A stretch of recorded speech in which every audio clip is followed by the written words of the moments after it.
Hey there, it's Aaron. In this video, I'm going to generate photorealistic images using two different AI platforms, and we will sort of compare the results from the two of them. I'm going to be using Adobe Firefly AI and also a platform called Willow, which is very similar to the Midjourney platform that is all the rage.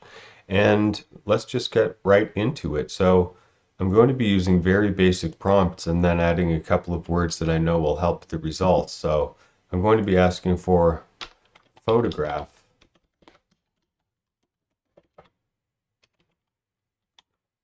photograph of a beautiful woman aged 28 in the year 1948, shoulder length hair. And I'm asking for perfect eyes, perfect mouth, and matching eyes.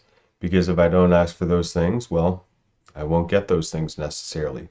So let's go ahead and generate, and I'm quickly going to switch to regular content style, and we'll change it to a portrait orientation. We'll do the same thing over in Willow. So this will come back really quickly for us, and we'll see whether or not these look photo real. Let's have a look at our four faces here. That looks like a snapshot. That also looks like a candid snapshot. Headshot, very realistic. Let's download one of these images and check it out a little bit more close up. So we'll zoom in here on the face. And what do we see? Well-formed pupils, irises, very even. The mouth is not bad. It's a little bit uneven, and there are a couple of marks there, but overall very nice. Ears are decent. A little bit not well-formed down here. Hair, extremely natural. This image could benefit from some upscaling, increase the resolution. And let's check detail on the fabric. Again, if this were upscaled, I think that would be more impressive. Let's do another round of generations and see what we can come up with here. I think that was pretty impressive. None of those images looked like they were generated by anything to me. Let's compare these ones. Lovely image. See, I like how it's not symmetrical, which makes it look natural. Nice.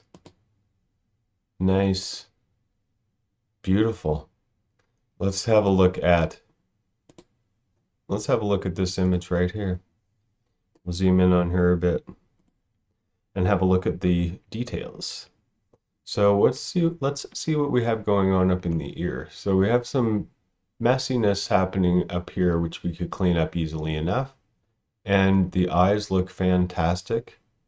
Mouth looks great. A couple little spots there, a little bit of blemishing happening there. So the ear doesn't match the rest of it in terms of the quality. I mean, even the detail of how, this is more in focus than down below. That really impressive details. The hair. See, I like it when there are little flyaways and it's not perfect because it makes it look like this was not AI generated. So I think we're having really good results here. Why don't we try a handsome man?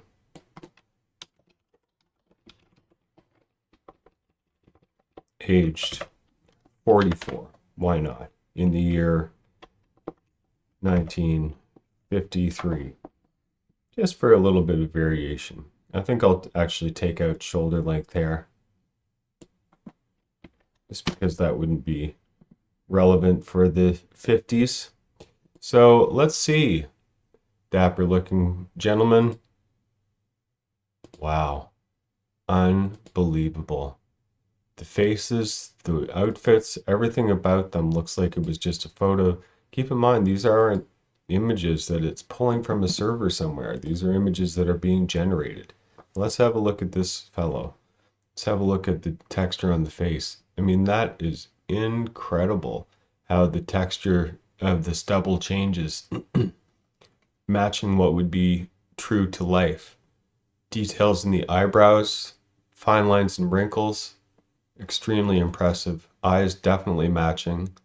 Shape of the eyes being not symmetrical and uniform adds to the realism. Extremely, extremely impressive. everything about it is just photo real. So if you were to put that image in front of somebody and ask them if it was generated by AI, if they were smart, they would say, I have no idea because you can't tell anymore. But I think that the person would say, no, that's a real, it looks kind of like Jerry that I know. Is that Jerry? Jerry, is that you? So let's take the same prompt here and let's see what Blue Willow does.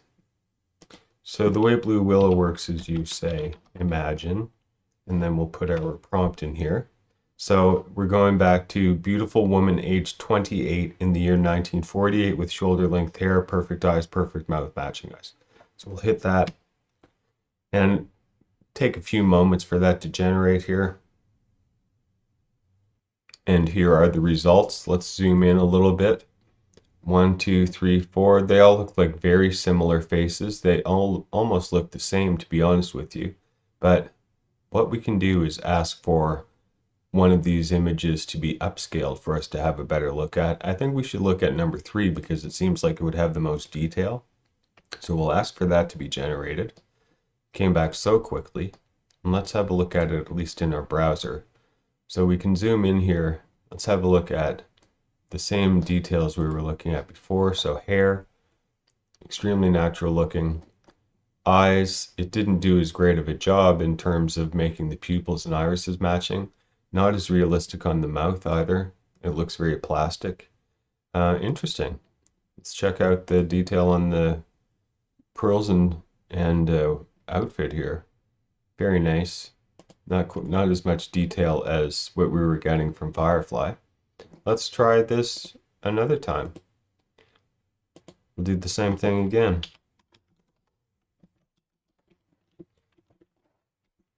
But this time we will change to a,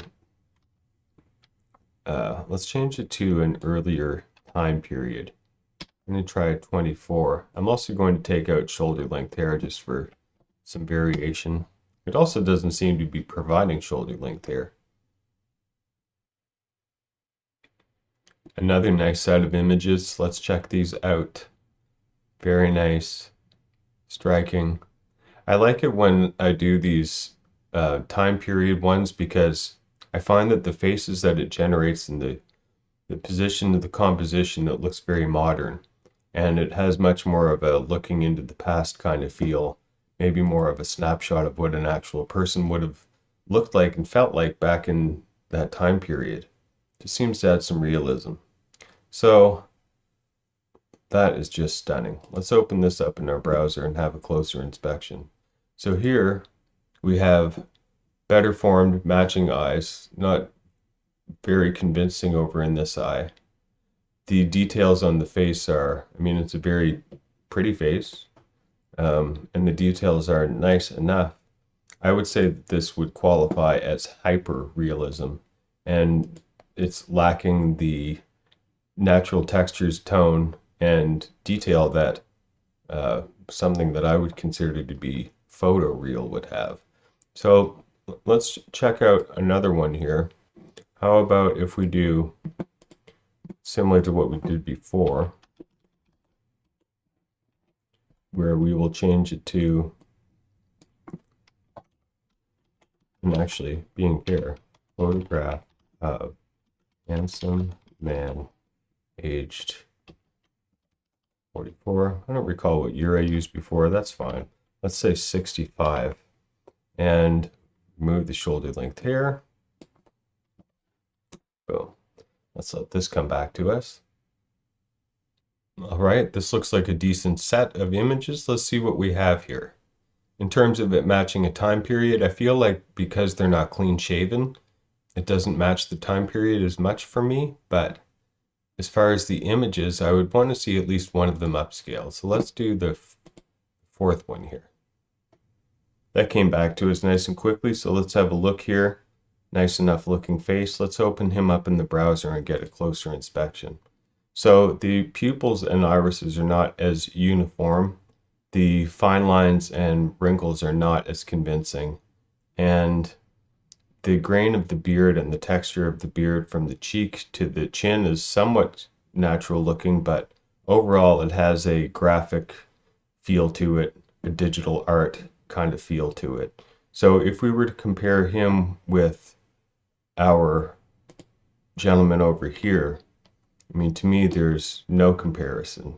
This looks like an actual snapshot, whereas over here, it looks like a piece of digital art, I would say. So that's my opinion on things. Tell me what you think about this photorealism. Do you feel that the Adobe Firefly does achieve photorealism? When you think of photorealism, is it what you see on the screen, or do you have another definition in your mind for it? Let me know in the comments. And if you enjoyed the video, then like and subscribe to encourage me to make more of them. And with that, I will catch you the next time.